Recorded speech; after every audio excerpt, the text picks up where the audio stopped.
Hi everybody, this is Kevin Young, and I'm your Region One Georgia School Counselor Association liaison, and I'm glad you're joining us in this virtual platform, this virtual format of our mini conference. I hope, even though we're having to socially distance ourselves, you're still able to get all the same benefits out of our mini conference this year for spring 2020. Well, today I am excited to tell you that we have someone from Georgia Hope, Kelsey Estes, uh, to keep us up to date on a trending topic in mental health. And I thank her today for joining us because really, in addition to having some great information on that trending topic, we also have much to gain from the partnerships with third-party stakeholders in our students' lives, those external services in the community, and it's good to see. Now, let's be clear. This isn't necessarily some sales pitch. This is just information that I'd say to any student that there are a number of options in the community, and we have growing initiatives in Georgia for mental health and specifically for school-based mental health. And Georgia Hope has been one of those pivotal in implementing that in schools in Northwest Georgia, as well as others you may be familiar with working in your schools. So thank you, Ms. Estes, for joining us today, and I'll go ahead and turn it over to you. Yeah, thank you so much for having me. Um, so my name is Kelsey Estes. I'm a licensed master of social work here in the state of Georgia, and I am a TBRI practitioner. And so if you're not sure what that means, we'll talk about it a little bit later. Um, so today I'm going to be talking about childhood trauma specifically in the classroom, because I think a lot of times we talk about trauma in terms of interpersonal relationships and in households, but we miss that part about schools. And now there's a huge initiative to make schools more trauma informed. So I wanted to talk to you about that today, and give you a little insight into what we can do about that, because it doesn't help us to have information and not know what to do with it.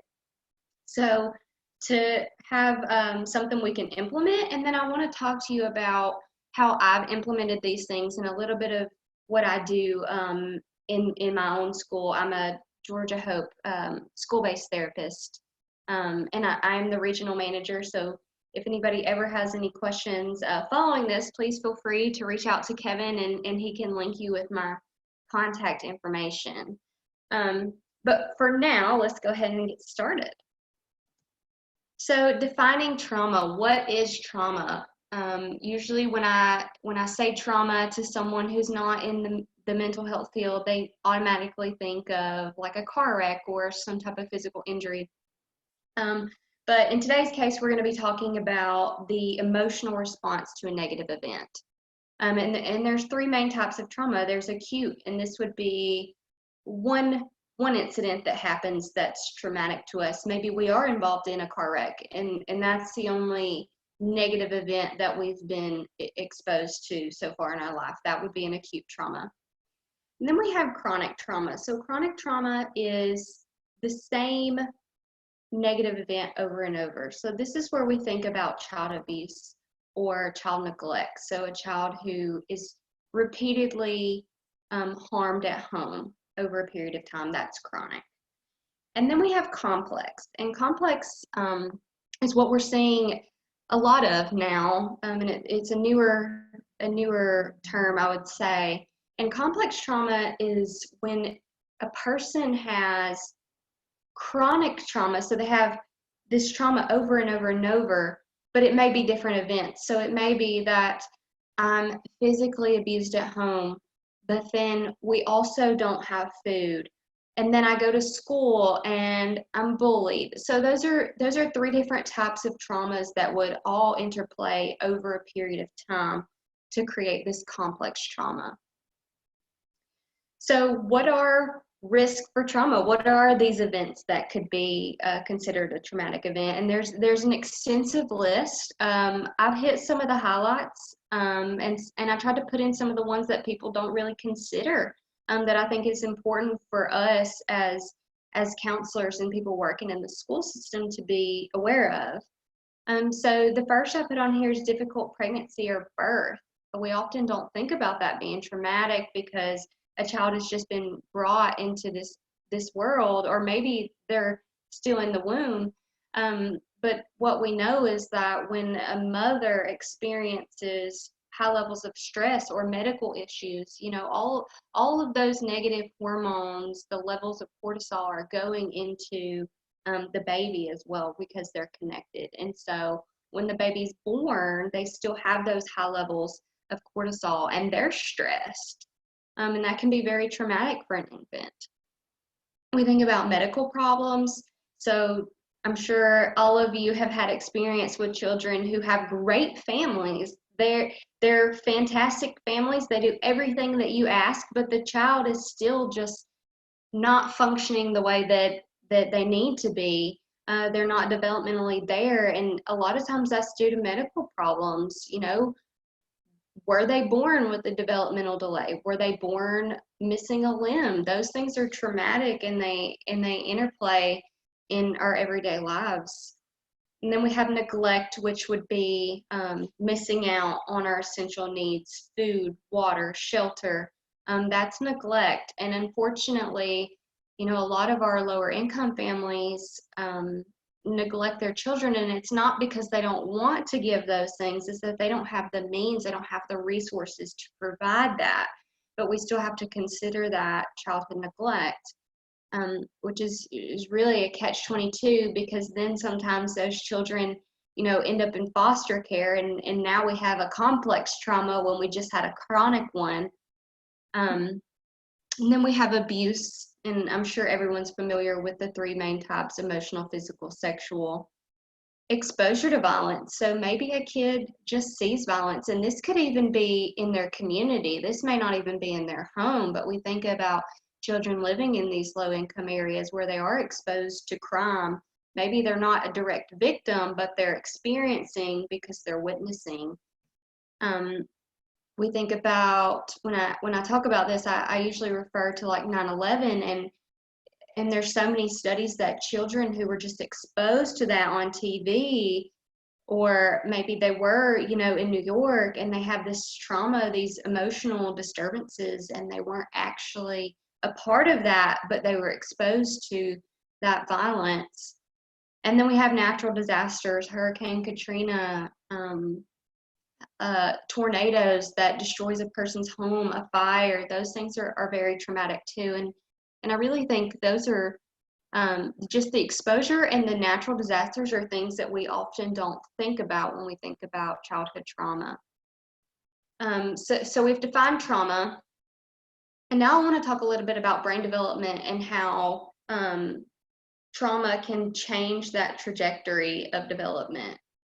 So the brain begins developing at conception, but it doesn't completely develop until our mid to late 20s. It's different. Females generally around 25. Recent research is saying that males, their brain may not be fully developed until 30 or 35. So the brain is developing for a long time, which makes it very vulnerable to these negative experiences. The most important function of the brain is survival. The brain develops from the bottom, the stem, the brain stem, up to the top where we see it say the forebrain. I'm not sure, my cursor, here we go. So we have the brain stem. This is the first to develop, and then we go around, and this is the last to develop. And I like to split the brain into 3 sections so that we can really understand. So this bottom part, the stem and the back part of the brain, is where all of our survival functions are. It's the first to develop. So even if a baby is born and they're not able to do algebra, at least they can somewhat survive. They can eat, they can breathe. And that's why that develops first. And then we move up a little bit more to this middle section with the fancy drawings here. And we have our amygdala and our hypothalamus, and those regulate our emotions. So that's our emotional brain. And then we continue to move up to the fore of the brain, and this is where all of our critical thinking, our decision making, everything that we need to function as adults is there. And so I say that to say that children who have undergone trauma, when we do MRIs of their brain, we see the amygdala here is usually enlarged. What does that mean? That means that their body is constantly ready to react emotionally, right? Because if that's the center that controls our emotions and it's larger, that means we're more likely to react. And when these children from hard places endure something that's scary, we know that the fore part of our brain that controls our decision making stops working, and the brain reverts back to the bottom brain of survival. And that's when we start to see aggression, shutting down, running away, the fight, flight, or freeze, right? That's when that comes out. The other thing that we see in those MRIs is that the hippocampus, which is our memory house, it controls all of our memories and our ability to remember, is shrunken in people of trauma. And that is also a defense mechanism, because the brain is literally trying to reduce those memories that are harmful. And so that also makes it hard for children to function in school, because their ability to recall information and retain it is completely decreased from a normal child.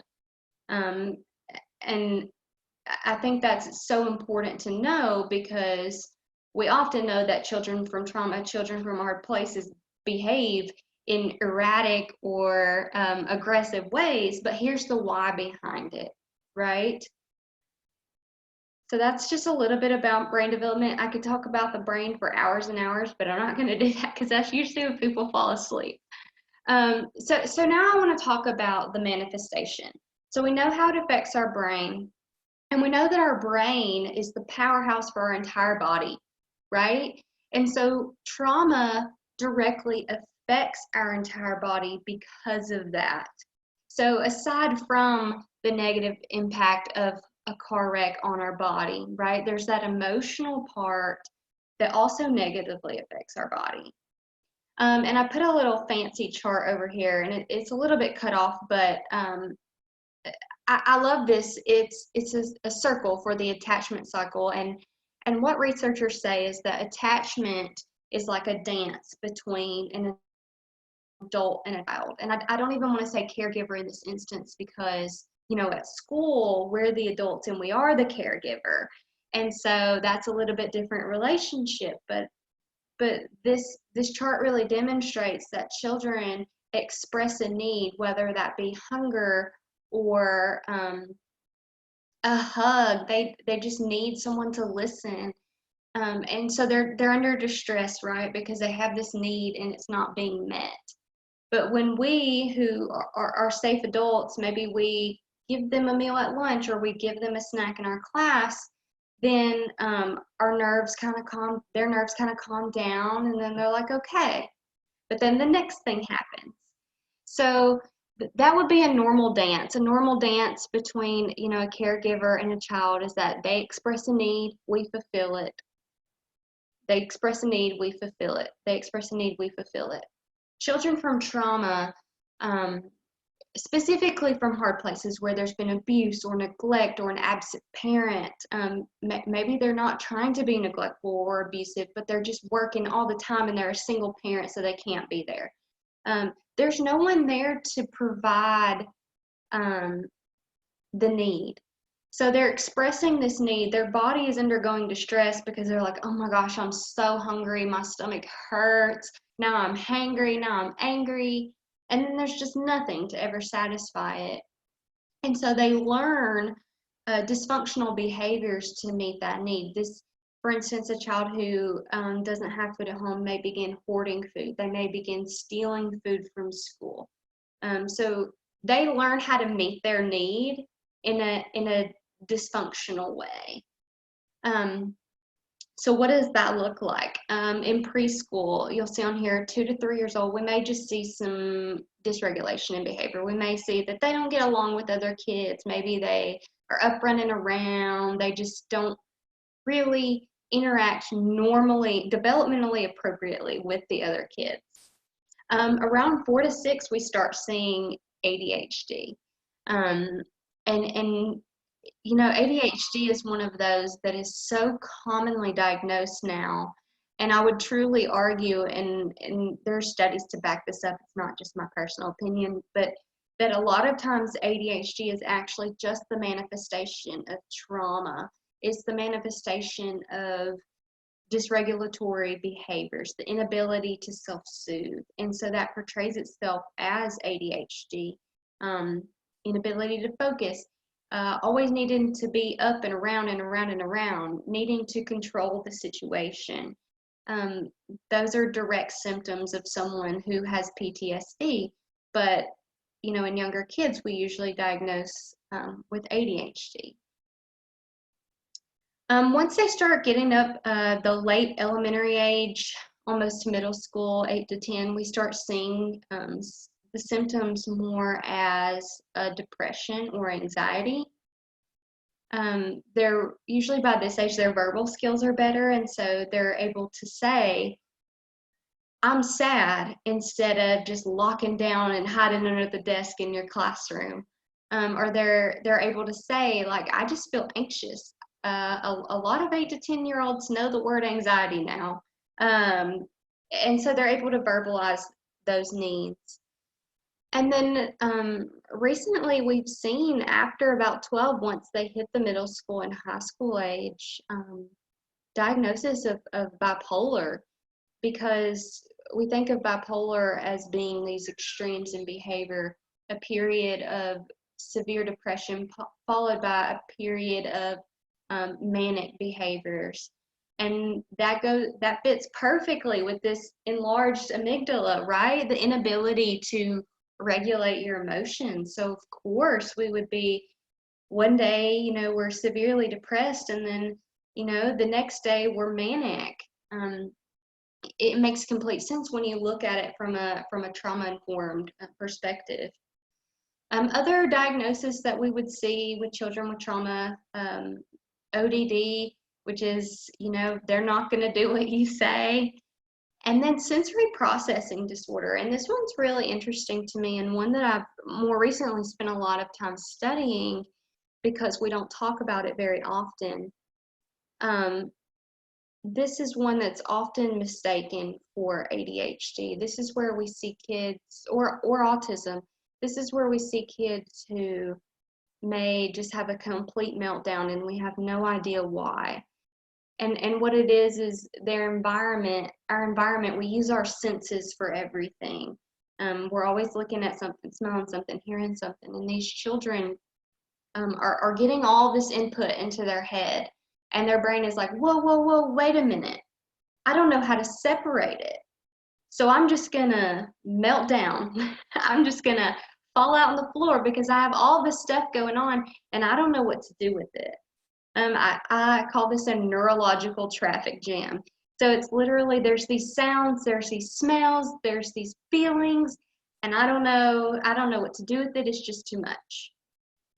And so that's a really interesting one for me. And I think as schools become more trauma-informed, we're seeing a lot more sensory things. And even in, you know, if you walk down the aisle in Walmart or Target, there are toys now that specifically target sensory. A big one now is like kinetic sand and slime. And those things are great. I think the kids love them, but they're really fulfilling the sensory needs that we have.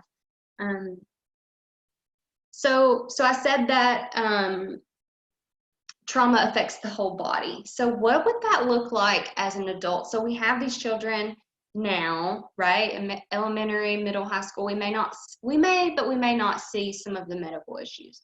Once they reach adulthood, this is generally what we see: high blood pressure, heart disease. So we think about chronic stress, chronic worrying. That's not good for your heart. It's not good for your blood pressure. And another big one is gastric diseases. Um, a lot of the neurotransmitters and the chemicals that our brain uses, they're first absorbed in the stomach. And, I always tell people, if you're really nervous, you usually get butterflies or you feel it in your stomach. And there's good and there's bad. But when we have a chronic anxiety, we have chronic depression, chronic anger, then our stomach is just going at it with all of these different chemicals trying to regulate them. And that's where we see these later in life. We see a lot of gastric problems in these individuals. Other issues would be stroke, early death, just because I think we all know stress is bad for your body. So it truly is a whole body experience for these individuals. So the kids that we work with, I like to call them survivors. I think that's sort of a positive title to give them, because they, have undergone more than some of us have, in their young years, and we're adults, and they've undergone and overcome more than a lot of us have. So here, I want to go through a little bit about the behaviors. So we see these behaviors in our school, in our classroom, maybe with our own children in our own home. And we're like, I can tell you when they're going to do it. I know what they're going to do, but what do I do about it? What does it mean? So with these survivalists, these survivors of trauma, they know how to survive because they've done it for so long. It may not be in an appropriate way, but they'll figure out how to get that need met. And so understanding the function. So children express fear and pain in two different ways. First, they experience externalizing behaviors. This would be aggression, running around, screaming, yelling, or internalizing behaviors. This would be shutting down, feeling depressed. Maybe there's the kid that cries every day when his mom leaves, but he's in the 6th grade. Those are internalizing behaviors. And so part of our job is to understand the function of these behaviors. Once we understand the function,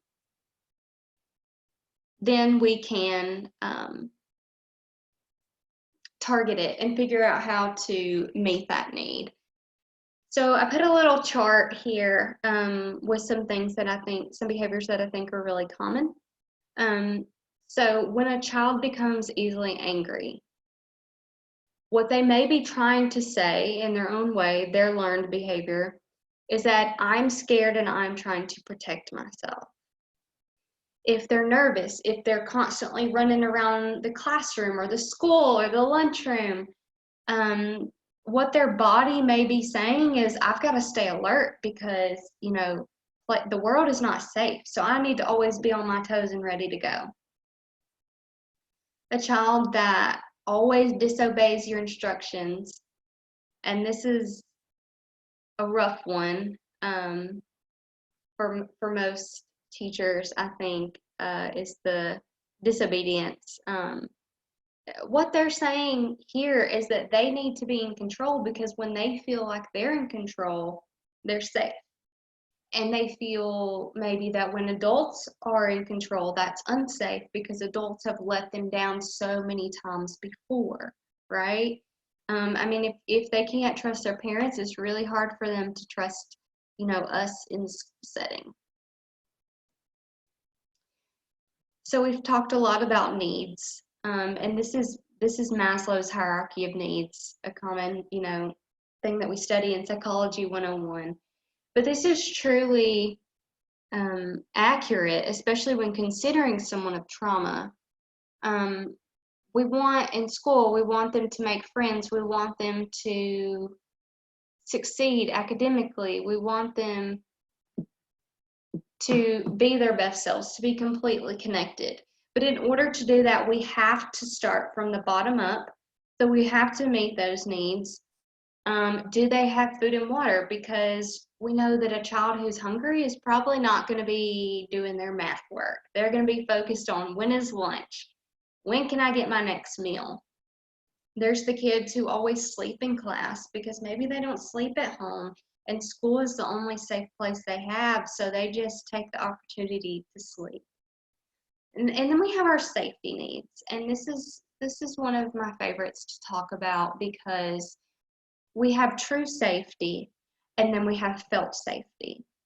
And felt safety is when we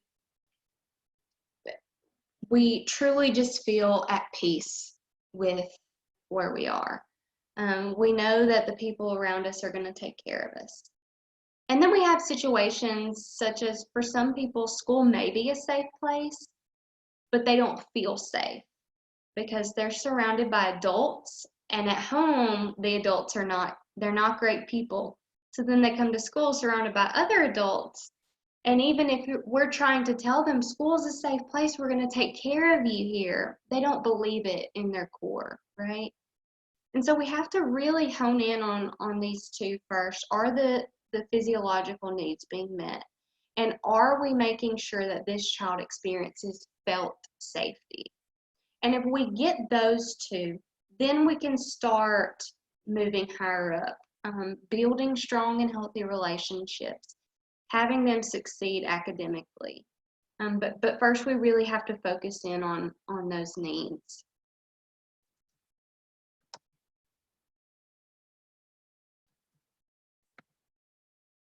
I'm frozen here.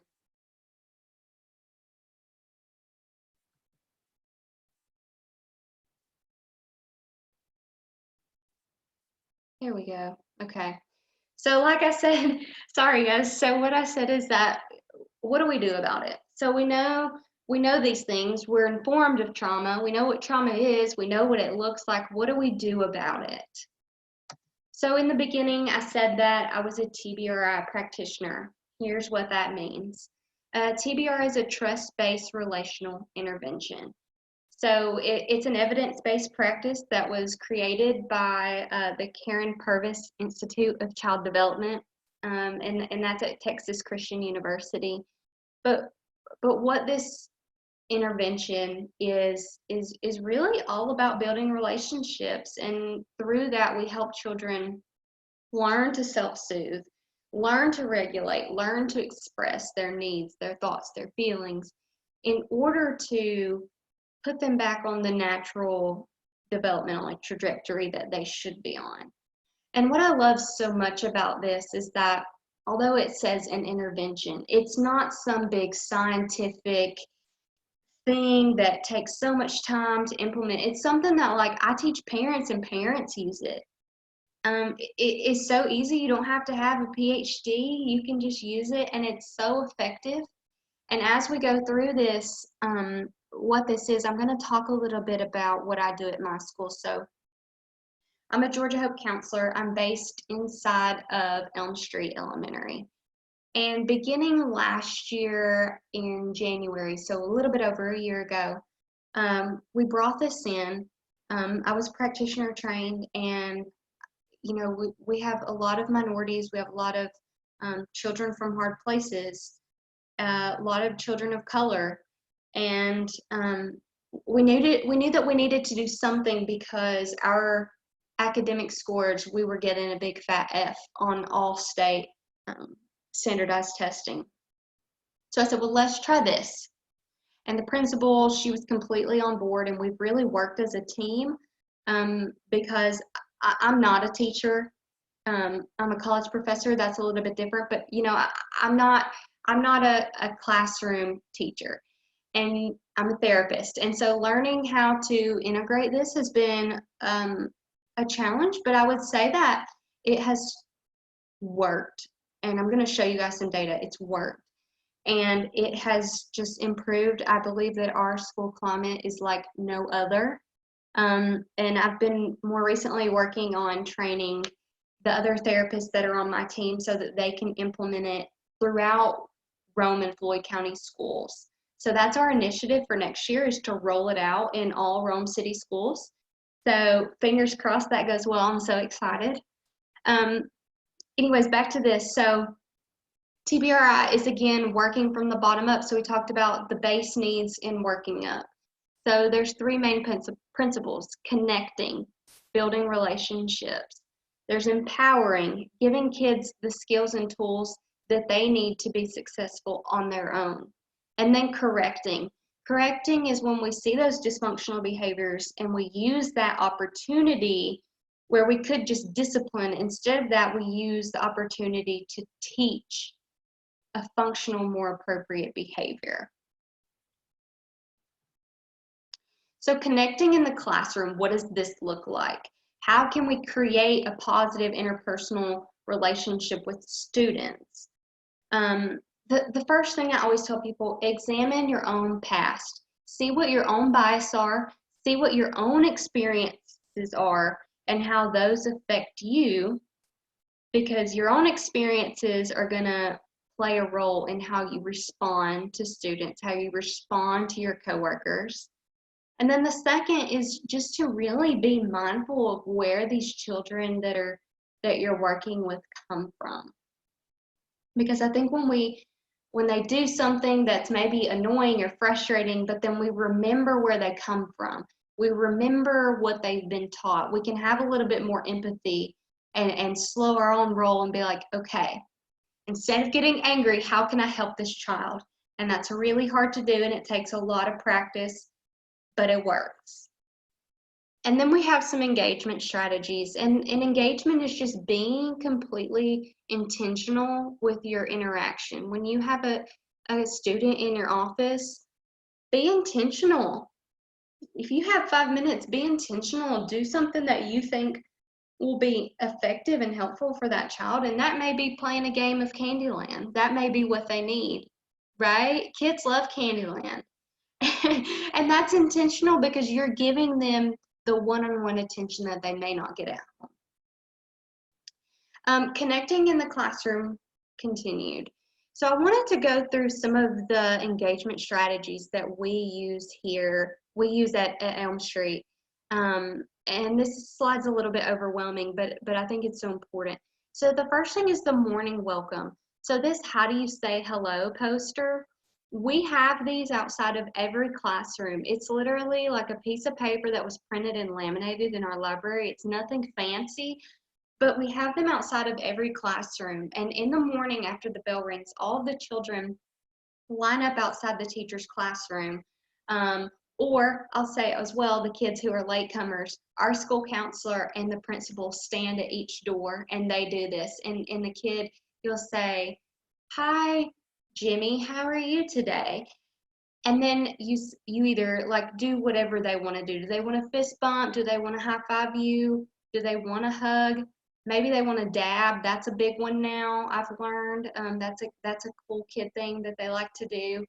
But what it does is it just gives them even that 30 seconds of one-on-one attention first thing in the morning. And it gives them a little bit of physical touch that's in a healthy way, because we have to really be careful, with physical touch. But like fist bumps, high fives, that's a good way to give them a positive physical touch that's not a hit or a kick, but also in an appropriate school way. At the beginning of this school year, we implemented what we call the first 5 lessons, and there's this class respect and relational agreement over here. And what it is the first 5 days of school, at the beginning, and then when they return from Christmas, we do these little lessons. They take anywhere from 15 to 30 minutes. It's not long. To just focus on building a relationship with students and the students building relationships with each other. And so one way that they do that is, one of the lessons is this respect and relational agreement. So they take like a large piece of paper, a poster board, and print this out. And as a classroom, we ask, what does it look like if a student respects another student? We write it. What does it look like if a teacher respects a student? And they write that down, and they go through all 4 of these: students respecting teacher, and then everyone respecting classroom, meaning the physical objects in the classroom. And it's an agreement. So they decide what that looks like, and they basically, it's like a contract on the back they sign that for the remainder of the year they're going to follow that. Now, obviously, there are times when that doesn't happen, but it's a good reminder to be like, well, look what you wrote that respect looked like, and you signed it. Another engagement strategy, playful interactions. Play disarms fear. One of my favorite statements ever. Play disarms fear, because it does. Play makes people feel safe. It makes people feel comfortable. And I don't know if you guys have ever provided like constructive feedback to someone, but if you do it in like a joking, playful way, they're more likely to receive it than if you scold them. So that's just a really easy way to create relationships and provide feedback in a way that's not going to harm the child. Behavior matching is another one.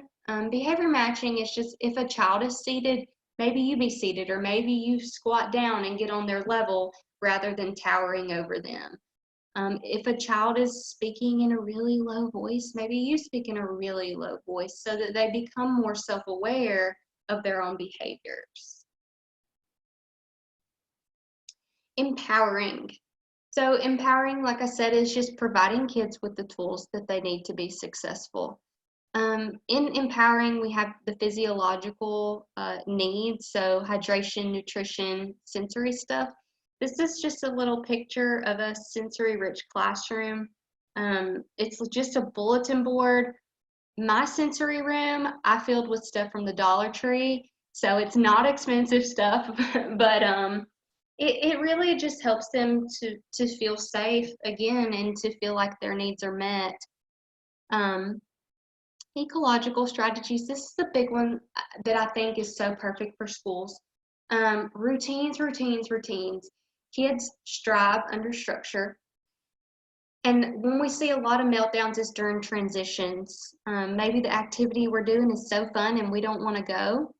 So what I've told a lot of the teachers at my school is on their smart board, they'll put up a timer. So when this goes off, we switch to a different activity so that the kids are prepared. I asked them to keep schedules posted somewhere so that the kids can always look and say, okay, I know where I'm supposed to be when I'm supposed to be there. And that just helps them to feel safe. And it helps them to feel like, okay, Miss Kelsey, who's the teacher or the counselor, she's got me because she knows where I'm supposed to be, when I'm supposed to be there, and who's going to be there, right? So I'm safe. And that's just ensuring too that like you're still in charge because you're the adult, but they feel safe with you. And correcting. This is the one that everyone always wants to know about. So this is just using correction as a learning process. Discipline alone with children from hard places is not effective. And it's not an argument of corporal punishment or not. It's that these children have learned how to survive, and they know how to survive when someone is hitting them, kicking them.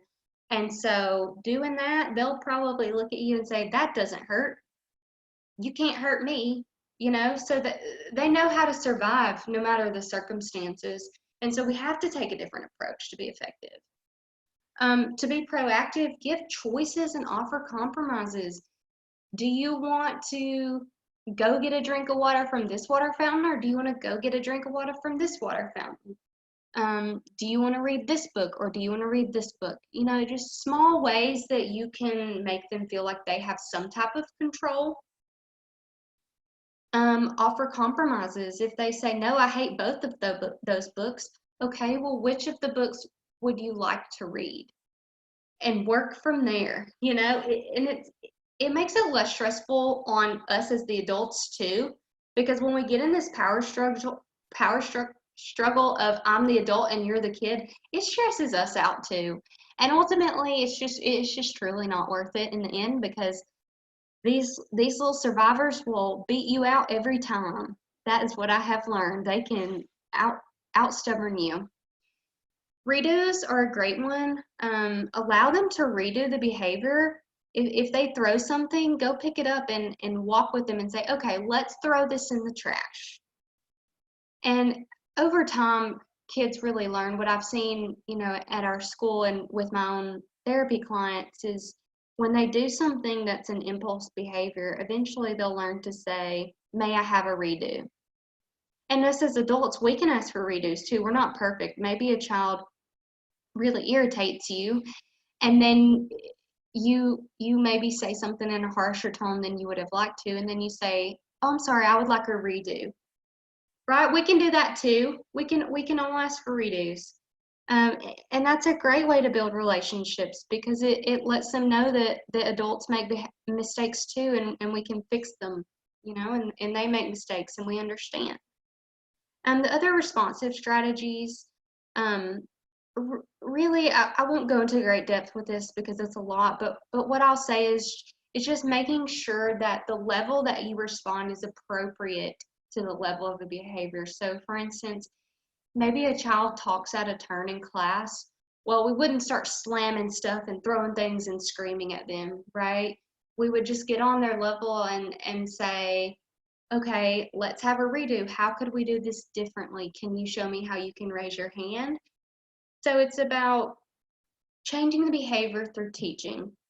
Um, and always aim your correction at the behavior and not the child, because we always want to make sure that that self-esteem is still intact, and that they consider us a trustful adult. And if, we degrade them in any way, it sort of takes from that. So lastly, I just want to sort of conclude what we talked about. That was a very brief overview, but again, I could talk for hours, so I won't do that. This is our data, our discipline data at Elm Street from last year to this year. Red is this year and blue is last year. And we have seen, since implementing this, we have seen an extreme decline in office referrals.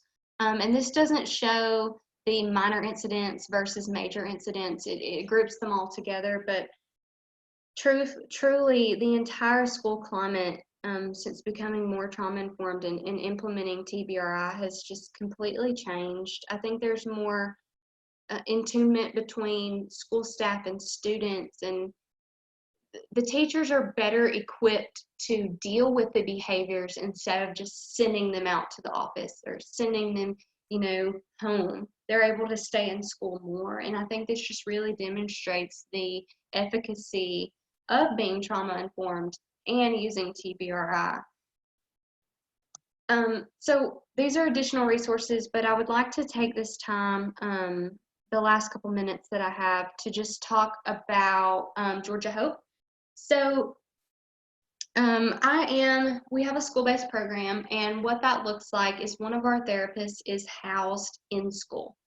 And so the therapist works directly with the school counselor, because as we know, there's one school counselor to like 400 or 500 students. That's a lot.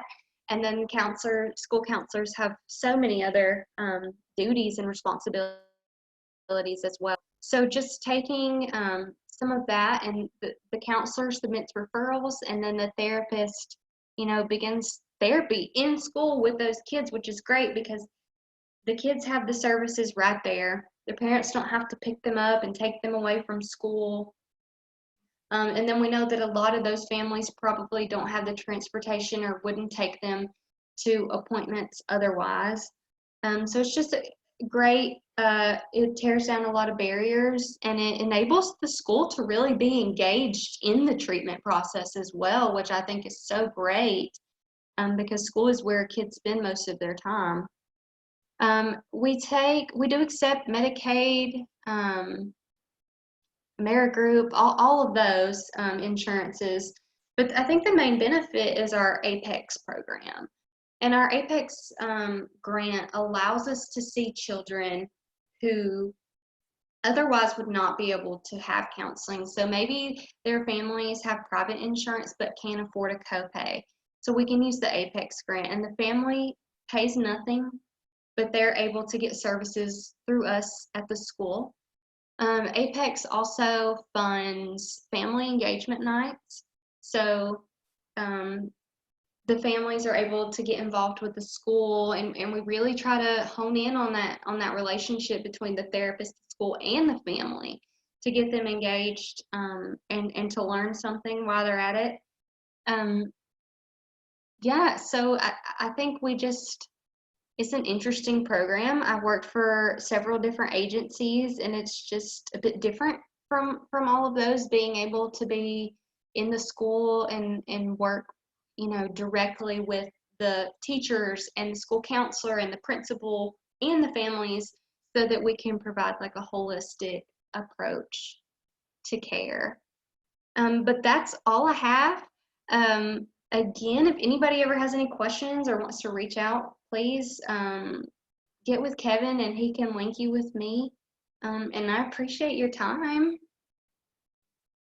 And thank you for sharing your time with us, and especially some time from the comfort of your home, where we're all having to hunker down and adapt. Yeah. That's definitely. I hope this provides everyone some food for thought. Certainly had me scrawling notes the whole way through, and certainly all the more applicable right now for Right. some of our students. The experience we're going through right now is a trauma in itself. It is. It So, is. I've seen so many articles. The school social worker has sent me several about anxiety and the COVID, and then just the mm, change in routine. It's wild. It's a wild time. very wild, and I'm glad that we have for our students when they have partnerships like what can be forged between school counselors and school-based mental health counselors. I'm glad that when our students, when we all win. So I'm glad Yeah. glad to be able to Everybody work. wins. Yeah, glad to be able to work with our providers, our area providers, like Kelsey, and so I want to encourage everyone, if you don't already have something in place where your students can be served, school-based mental health is a growing program and funding initiative through Apex, like Kelsey mentioned, in Georgia, and so great strides are being made for our students' benefit, and so yeah. So definitely look into that for what's most of Northwest Georgia is covered by multiple providers Yeah. in that form. So certainly look into what's fitting for your system, for your school, in your area. There's the resources there, and the partnership is ready to be forged. So certainly for sharing whether these trending topics that we can learn more from each other, or from individual service, certainly something valuable for our students when we can do this together. So, Yeah. all right. Well, thanks again, Thank Kelsey, and you. hope you have a good one. Stay well, and everybody watching at home or from maybe someday from the comfort of your office instead. Everybody, stay well and have a good one. Thanks for joining us. Thanks.